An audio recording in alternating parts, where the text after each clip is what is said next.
Feeling of power over here. Thank you. We do have we've got 3 members missing at the moment. Has anybody heard anything? No. Right.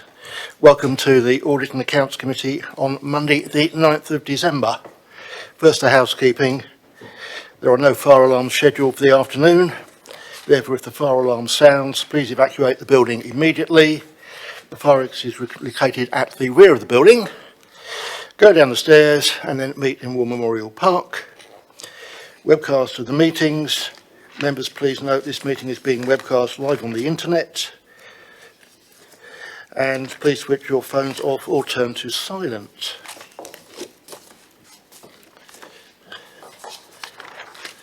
Item 1, apologies for absence and substitutions. I have none.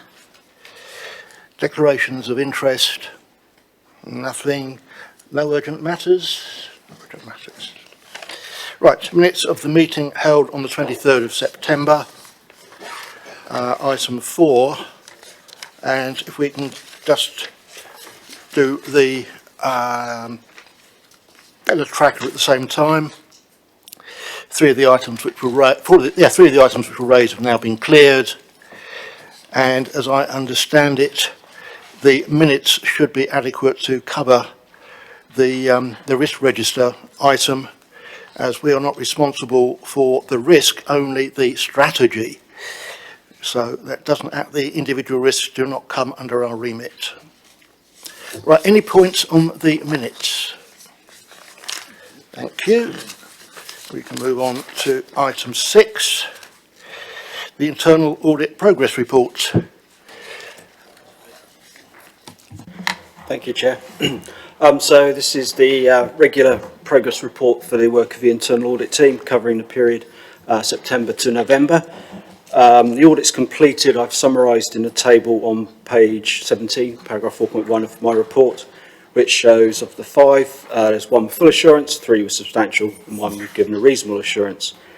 Also shows the recommendations and the latest position with outstanding recommendations.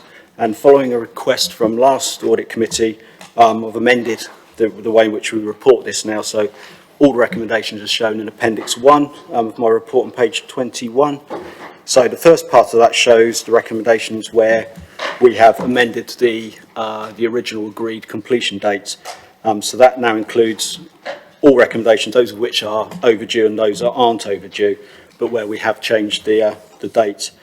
The second section of that is just the remaining overdue recommendations where there's been no change in the agreed dates, and then the third part is just basically the rest of the outstanding recommendations that aren't yet due for completion. The other points I raised, last committee there was some discussion around the car parking audit, which we gave a limited assurance. Since the last committee, we've had 17 of those recommendations from that report have been completed, and we're satisfied with the evidence that the team have provided, which leaves the rest, which we have agreed a revised date for those recommendations. There's a new car parking manager in place, and we agree it's only fair to amend them to give her a fair crack to actually be able to achieve those agreed dates. So we've been a bit unrealistic to expect her to complete them the first week or so of her joining. Other than that, if you've got any questions, I'll try and answer them. I think on the car park issue, the department would probably be commended rather than chastised, with 17 of the recommendations now implemented. And I hope you'll just pass on my thanks to them for the progress that they have made. Any questions? Then we note the report. Thank you very much.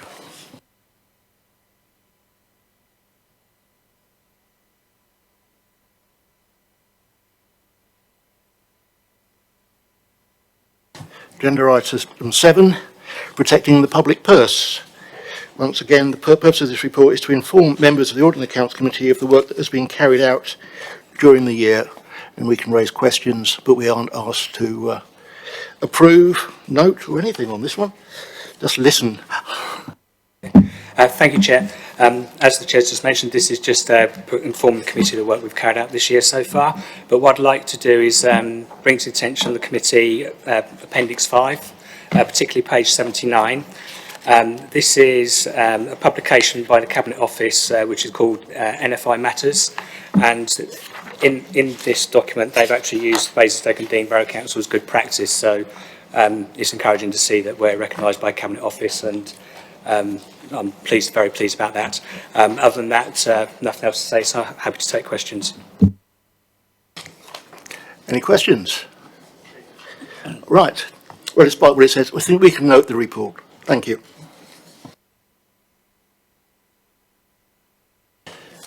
Agenda item 8, the property investment strategy. Draft. It says draft report. I understand it's actually the final report.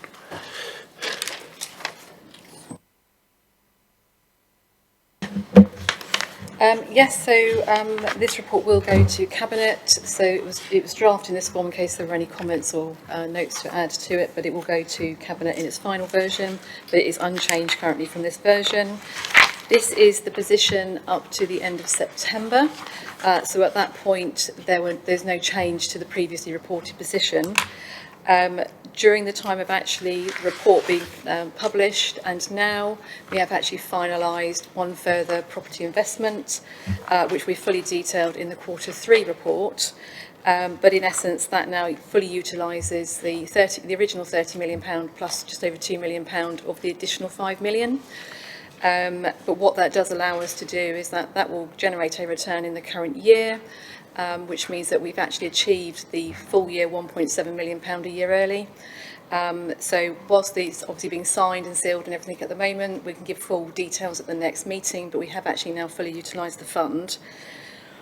In the report under 1.4, just wanted to highlight the fact that obviously capital value goes up and down as well, and currently the investments that we had are up by 70% in terms of their capital value.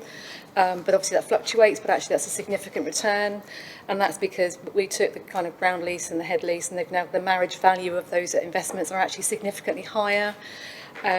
So going forward, the property investment fund, if you like, is now fully utilised. We don't intend to try and use the last sort of £3 million. What that does mean is that this now forms part of the property asset management. So we will look to obviously actively manage our property investments, and at the appropriate time we may choose to kind of move one on to purchase another one, but currently it's now about settling the position and monitoring them going forward. I don't propose to say anything more about the report, but I'm happy to take questions. I have certainly one.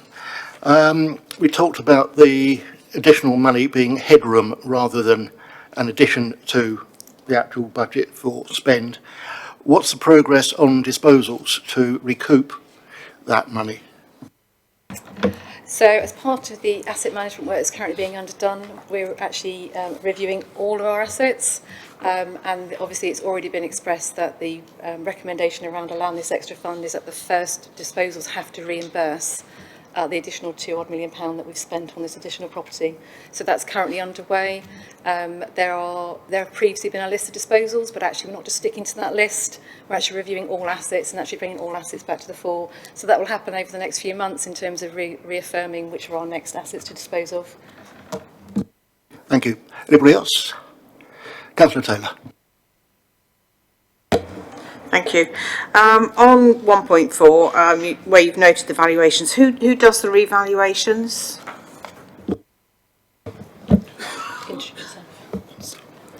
Dan Cowan, property asset manager. The actual asset valuations are actually undertaken on the council's behalf by Colliers. So external. External, yeah. Councillor Cubitt. Yeah. Hi. In relation to the answer about the fact that you're evaluating the whole portfolio, Sue, I'd appreciate a little bit more explanation with regards to this, because this was always supposed to be a ring-fenced investment portfolio. It was never supposed to be fungible and mixed in with the existing portfolio. And therefore, whilst we might be choosing to divest, invest in commercial real estate with relation to the portfolio that was in existence before this investment portfolio, I would hope that this headroom permission results in a divestment of, or reduction back down to the 30 million. I'd like to hear your comment on that. So absolutely, the intention is that the disposal will be across the entire asset management base. The first disposal will reimburse this pot back down to £30 million. That's a given.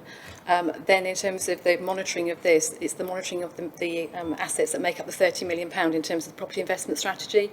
There's no intention at this current time to increase that pot, decrease this pot. It's just about managing those assets and keeping an eye on them. Because obviously we've got nothing further to invest in the property investment strategy element now. So it's about monitoring those assets, and if it comes to a point where we think actually now's the time to dispose of that asset, we will do that and then look to use that money to actually reinvest in the property investment strategy itself. For the benefit of the committee and the public generally, the increase in values on the properties that we've shown in paragraph 1.4, can you tell us how that will be accounted for?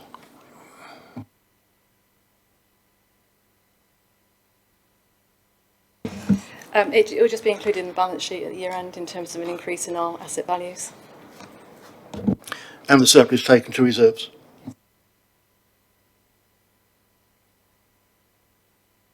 Any further questions?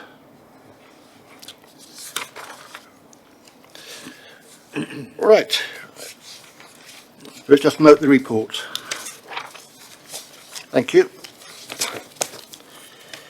Agenda item 9 is just a quick summary of where the money is coming from, and the Investor Grow Eli Lilly is shown separately. So I think we asked for property investment strategy, treasury management. Everything is looking fine. So moving on to agenda item 10, treasury management. Pass over to Mr. Hood. Thank you, Chair. This is the quarter 2 update, so it's giving you the actual position that we were at the end of September and then what our forecast is for the year. As set out in the report, basically we're forecasting that we'll achieve the budget, which was £2.8 million of income. As you will see from the chart that's in the report, chart 2, the conditions in the market remain challenging. We've still got base rates at 0.75%, and we've got a 10-year gilt rate, so effectively the rate which the government borrows, of about 0.5% over 10 years. So it is challenging conditions in terms of rates and returns that you get on fixed-term investments.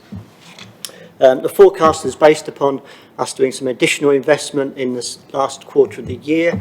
We actually did some additional investment in another bond fund last week, another 15 million that we put back into a fund which replaced the money we'd taken out back in March. So that helps us towards achieving the return we've got, and we've got other investments planned over the next month into other property funds within the investment strategy area. All the investments that have taken place so far are all within the treasury management strategy.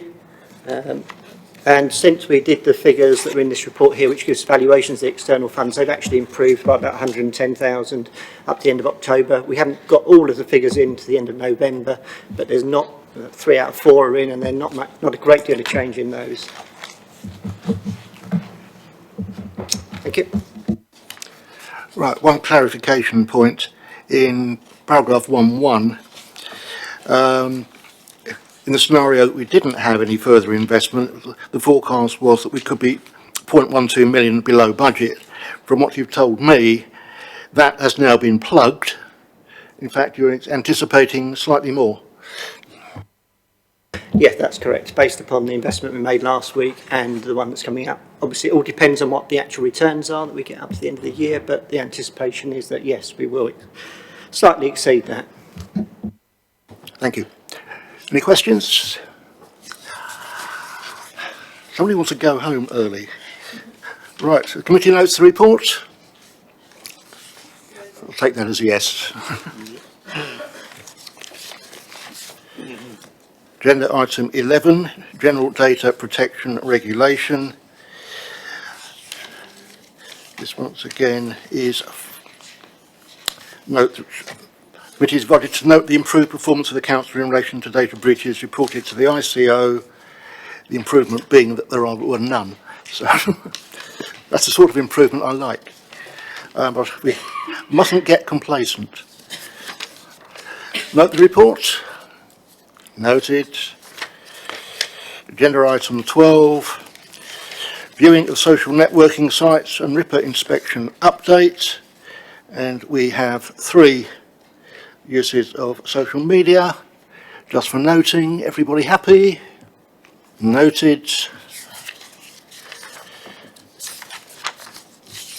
Agenda item 13 is the work programme, and we will have in January the Treasury Management Strategy for 2021, the Property Investment Plan for 2021, and a Housing Benefit Grant Claim Certification Report.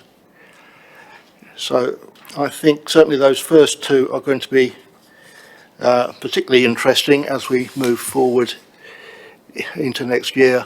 With a lot of our Treasury management bonds now maturing, we are going to see a real challenge there, and we need to do some work on that. So I look forward to hearing some comment on that one when we come back in January. Thank you. Meeting closed. Sorry, is that only with you? No. I'm just going to say, if Jeremy Corbyn gets it on Thursday, insurance will go through the ceiling. I hate to say it, but no, I won't say it. I will not. I'll resist the temptation. Close the meeting at 2:15.